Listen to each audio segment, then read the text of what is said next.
साल 2025। भारत की उत्तरी सीमा की वो बर्फीली वादियां अचानक एक अनजाने खौफ से भर गई थीं। वहां की फिजाओं में खतरे के काले बादल मंडरा रहे थे।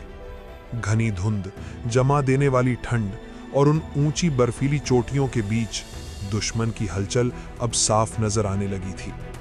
सीमा पर तैनात हर भारतीय जांबाज सैनिक की धड़कनें ये कह रही थीं कि ये शांति किसी बड़े तूफान के आने की आहट है। रातें अब पहले जैसी खामोश नहीं थी। हर एक सरसराहट पर नजर थी, हर आहट पर चौकसी थी और हर साया शक के घेरे में था। हमारी खुफिया एजेंसियों को एक ऐसी जानकारी मिली थी जिसने सबको झकझोर दिया। दुश्मन देश की सरहदों के भीतर छिपे आतंकी आका भारत पर एक सुनियोजित और बड़े हमले की साजिश रच रहे थे। यह सिर्फ एक मामूली घुसपैठ नहीं थी, बल्कि पूरे देश की नींव हिला देने वाली एक गहरी और खतरनाक साजिश थी। दिल्ली के गुप्त और हाई सिक्योरिटी वॉर रूम में देश का शीर्ष नेतृत्व और सबसे अनुभवी सैन्य अधिकारी इकट्ठा थे। कमरे की डिम लाइट्स और उन विशाल स्क्रीन्स पर चलते डेटा के बीच माहौल बेहद तनावपूर्ण था। एक वरिष्ठ अधिकारी ने डिजिटल मैप की ओर इशारा करते हुए बेहद गंभीर स्वर में कहा, सर, यह हमला किसी भी पल हो सकता है। अगर हमने अभी और इसी वक्त कोई सख्त कदम नहीं उठाया तो बहुत देर हो जाएगी। वहां मौजूद हर इंसान जानता था कि एक एक सेकंड कीमती है। हर फैसला देश का भविष्य तय करने वाला था। घंटों चली उस मीटिंग में कई रणनीतियां बनी और बिगड़ी। आखिरकार एक साहसी फैसला लिया गया, एक ऐसा मिशन जो दुश्मन का नामो निशान मिटा दे। और इस मिशन को गौरवशाली नाम दिया गया ऑपरेशन सिंदूर। रेगिस्तान की तपती रेत और ऊंचे पहाड़ों के बीच बने एक अत्यंत गुप्त मिलिट्री बेस पर भारत के सबसे जाबाज और घातक स्पेशल फोर्सेस कमांडो इस मिशन के लिए तैयार हो रहे थे। उनके चेहरों पर लगा वो गहरा कैमोफ्लाज उनके फौलादी इरादों को छिपा रहा था। उनकी आंखों में सिर्फ एक ही लक्ष्य था, एक ही आग थी। उनकी सालों की कड़ी ट्रेनिंग, अटूट अनुशासन और फौलादी हौसला, सब कुछ इसी एक पल के लिए था। कमांडो अपने अत्याधुनिक हथियारों की बारीकी से जांच कर रहे थे, नाइट विजन गॉगल्स को चेहरे पर फिट कर रहे थे और अपने गुप्त कम्युनिकेशन सिस्टम को टेस्ट कर रहे थे। तभी टीम लीडर की शांत मगर पत्थर जैसी मजबूत आवाज गूंजी, याद रखना जवानों, ये सिर्फ एक मिशन नहीं है, ये इस देश की अखंडता और इज्जत का सवाल है। हम वापस आएंगे और सिर्फ जीत के साथ ही आएंगे।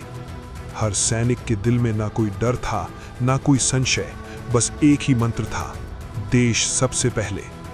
रात के ठीक 2 बज रहे थे जब ऑपरेशन सिंदूर का विधिवत आगाज हुआ। घोर अंधेरे आसमान में बिना किसी शोर के उड़ने वाले स्पेशल ब्लैकआउट हेलीकॉप्टरों की हल्की सी गूंज सुनाई दी। हमारे कमांडो रस्सियों के सहारे दुश्मन के इलाके में मौजूद उन घने जंगलों और दुर्गम पहाड़ों के बीच उतरे।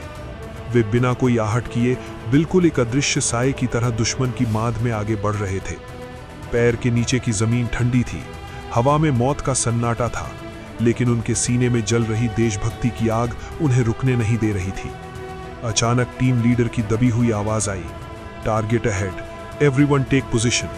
और फिर कुछ ही पलों में वो खामोशी एक भयानक तूफान में बदल गई। फायर के आदेश के साथ ही आसमान धमाकों से दहल उठा।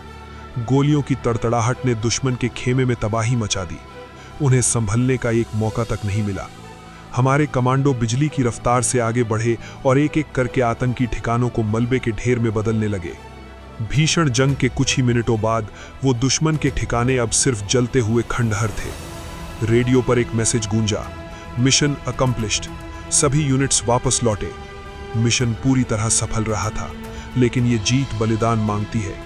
हमारे कुछ वीर जवान घायल हुए और कुछ ने मां भारती के चरणों में अपना सर्वोच्च बलिदान दे दिया। जैसे ही सुबह की पहली सुनहरी किरण फूटी, हमारे कमांडो गौरव के साथ वापस लौटने लगे। उनके चेहरों पर थकान थी, लेकिन आंखों में जीत का वो तेज था जो पूरी दुनिया को डरा दे। तिरंगा एक बार फिर से शान से लहरा उठा। ऑपरेशन सिंदूर ने साबित कर दिया कि भारत चुप जरूर रहता है, लेकिन जब वो जवाब देता है तो उसकी गूंज सदियों तक सुनाई देती है। पूरा देश गर्व से भर गया।